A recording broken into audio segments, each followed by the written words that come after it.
I'd been waiting for a long time to tell these stories. Just when you think you're going to have an ordinary day at school, all the doors suddenly lock, the hallways are swallowed by silence, and you realize something is terribly wrong outside. Today, I will tell you about the 3 most terrifying incidents that happened during school lockdowns. If you're ready, let's begin. Story 1.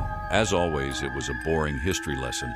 There were only a few minutes left until the end of class, and everyone just wanted to leave and go home. The atmosphere was slightly uneasy. Our teacher, despite his dull way of teaching, was quite a fun person. He often made jokes between sentences to make the lesson more enjoyable. Just as our teacher said, "All right, class, we're done for today," the panicked voice of the vice principal echoed through the announcement system. "This is not a drill. Lock your classrooms immediately." At that moment, chills ran down my spine. Even our usually calm teacher panicked, locked the classroom door, and directed us to the back corner of the room. We waited in silence for about 10 minutes. Then, the power went out. That's when we knew this was serious. A few minutes later, we heard a man screaming in the hallway. "I'm going to kill you all," he yelled, banging on the lockers. The girls in our class started crying. Then, the man began pounding on our classroom door, shouting, "Open the door!" I was truly terrified for my life. Our teacher tried to keep us quiet, but the banging continued. After a while, the noise faded and his screams became distant. About 10 minutes later, the vice principal made another announcement. He explained that a mentally unstable man had entered the school and attacked the receptionist at the entrance. She managed to escape, and they weren't sure if the man was armed. However, the scariest part came later. That night, a janitor working the late shift found the man sleeping in one of the storage rooms. According to reports, he had 500 grams of drugs and a gun in his pocket. The janitor accidentally woke him up, and the man escaped. By the time the police arrived, it was too late. To this day, no one knows if he was ever caught.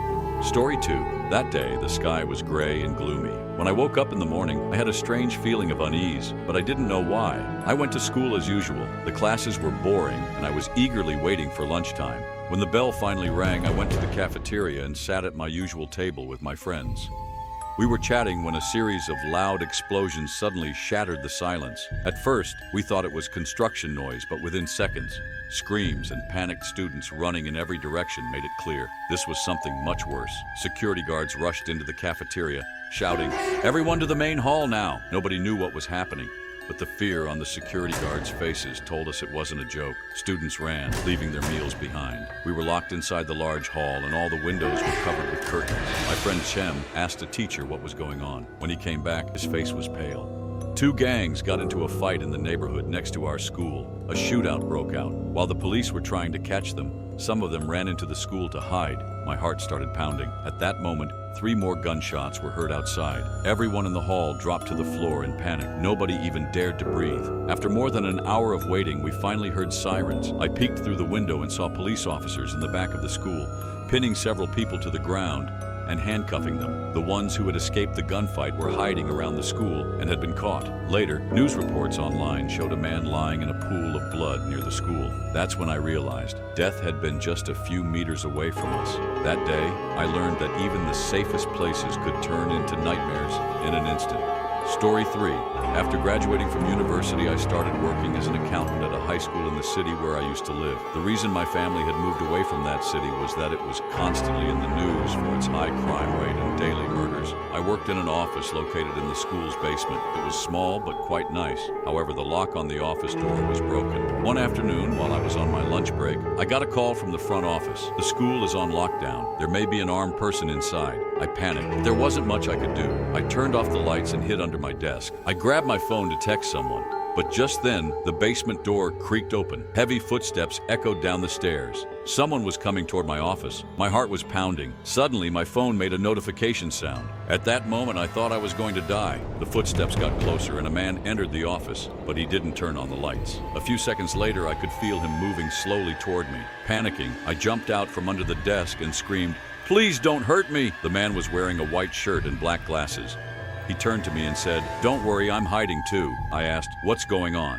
But he didn't answer. Instead, he asked if there was another way out of the basement. Just then, I noticed the message on my phone. It was from my friend Jake. "Dude, this is insane.